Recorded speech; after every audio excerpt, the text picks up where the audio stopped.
संसद का शीतकालीन सत्र 1 दिसंबर सोमवार से शुरू हो रहा है। ये शीतकालीन सत्र 19 दिसंबर तक चलेगा।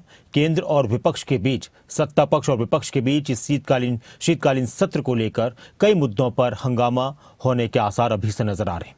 शीतकालीन सत्र से पहले केंद्रीय रक्षा मंत्री राजनाथ सिंह की अध्यक्षता में सर्वदलीय बैठक हुई, जिसमें जेपी नड्डा, किरण रिजिजू समेत कांग्रेस के अध्यक्ष मल्लिकार्जुन खड़गे, कांग्रेस सांसद गौरव गोगोई और अन्य पार्टियों के नेता भी शामिल रहे। सर्वदलीय बैठक से पहले केंद्रीय मंत्री किरण रिजिजू ने कहा कि मैं उम्मीद करता हूं कि कल से शीतकालीन सत्र शुरू हो रहा है तो सभी ठंडे दिमाग से काम करें और ज्यादा गर्मा गर्म बहस न हो। ठंडे दिमाग से काम करेंगे तो देश को फायदा होगा और संसद भी अच्छी तरह चलेगी। तो वहीं कांग्रेस सांसद गौरव गोगोई ने आरोप लगाया कि केंद्र सरकार जानबूझकर सत्र को छोटा कर रही है। उन्होंने कहा कि कुल 19 दिन के सत्र में सिर्फ 15 दिन चर्चा संभव है। 15 दिन चर्चा रखी गई है। शायद ये अब तक का सबसे छोटा शीतकालीन सत्र होगा। हालांकि इस बार शीतकालीन सत्र में एसआईआर का मुद्दा, वोट चोरी का मुद्दा, कानून व्यवस्था के मुद्दे और भी बहुत से ऐसे मुद्दे हैं जिससे देश की सियासत भी और संसद का माहौल भी गर्मा सकता है। अलग अलग पार्टियों के नेताओं की तरफ से क्या कुछ कहा गया, सत्ता पक्ष ने क्या कहा, विपक्ष ने क्या कहा, ये आपको सुनाते हैं।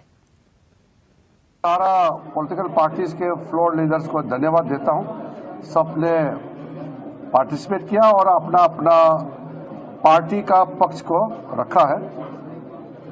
हमारे सरकार की ओर से आदरणीय रक्षा मंत्री राजनाथ सिंह जी, आदरणीय नेता सदन राज्यसभा जेपी नड्डा जी, मैं, मेरे दोनों राज्य मंत्री साथी, हम लोग पूरा नोट किए हैं और जितने सुझाव आज पॉलिटिकल पार्टीज के फ्लोर लीडर्स का आए हैं, हम उसको विचार करके फिर आगे बिजनेस एडवाइजरी कमिटीज में पेश किया जाएगा और हाउस में कौन सा मुद्दा किस पे चर्चा करना चाहिए, ये सब प्रक्रिया है, आप सब जानते ही हैं। कुल मिलाकर के 40 कितना है टोटल,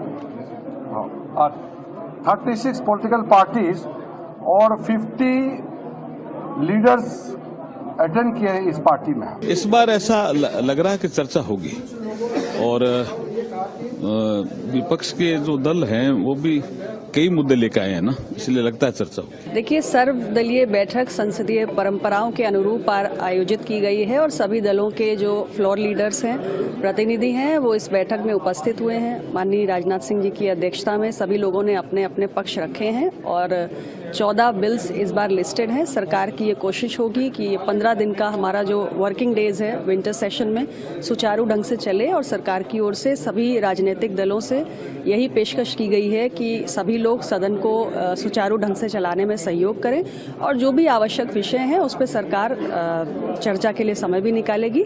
हमारी कोशिश होगी कि ये विंटर सेशन जो है इसका पूरी तरीके से जनहित में उपयोग हो सके। लेकिन तमाम विपक्ष कह रहा है कि एसआईआर पर डिस्कशन की मांग कर रहे हैं, सिवाय बीजेपी को छोड़ के, ऐसा विपक्ष के लोगों का दावा है। नहीं, देखिए, अलग अलग विषय हैं, बहुत सारे विषय अलग अलग पार्टियों ने जो उचित समझे हैं वो उठाए हैं और सरकार ने सभी के विषयों का संज्ञान लिया है और इस पर हमारे जो पार्लियामेंट के नियम है उसके हिसाब से सरकार विचार करेगी। जो भी आवश्यक विषय होंगे उस पर चर्चा भी होगी। जैसे हमेशा सरकार कहती है हम चर्चा के लिए तैयार हैं, तो जो भी जरूरी होगा उस पर सरकार चर्चा भी करेगी। देखिए, बिहार में लास्ट सेशन भी वॉश आउट हो गया और एक्सरसाइज से बिहार में हो रहा था और पार्लियामेंट यहाँ बंद करा रहे थे।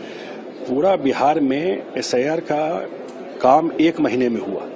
एक कंप्लेन नहीं आया है जो कोई ये कहे कि वोटर लिस्ट में उसका नाम काट दिया गया। एसआईआर के एक्सरसाइज के बाद बिहार में इलेक्शन हो गया। इतना बड़ा इलेक्शन हुआ, पूरे इलेक्शन में हाईएस्ट टर्नआउट हुआ है बिहार में। इतना वोटर टर्नआउट आज तक बिहार में नहीं हुआ। कोई एक आदमी ने नहीं कहा कि उनका वोटर लिस्ट में नाम नहीं था या काट दिया गया। और इलेक्शन वायलेंस फ्री था। इलेक्शन में एक जगह रिपोलिंग नहीं हुई। इलेक्शन कमीशन ने रिमार्केबल काम किया, इतना बढ़िया तरीके से इलेक्शन करवाया, इतना बड़ा पार्टिसिपेशन रहा। और मुझे लगता है कि एसआईआर के मुद्दा पर अगर रेफरेंडम अगर देखना हो तो बिहार चुनाव ने एसआईआर के मुद्दा पर क्या हाल किया है, जो लोग इसके खिलाफ जा रहे थे वो तो सामने में रिजल्ट है। लोकतंत्र और संसदीय मर्यादा परंपरा को खत्म करने पर तुली है। आज शीतकालीन सत्र मात्र 19 दिनों के लिए, जिसमें से सिर्फ 15 दिनों के अंदर चर्चा हो सकती है, शायद सबसे छोटा ये शीतकालीन सत्र होगा। और इस शीतकालीन सत्र के आयोजन में देरी भी हुई है और इसीलिए ऐसा लगता है कि सरकार खुद पार्लियामेंट को डिरेल करना चाहती है। ज्यादातर दल की एक राय है कि अगर एसआईआर पर चर्चा नहीं होती तो इसका मतलब सरकार सदन नहीं चलाना चाहिए।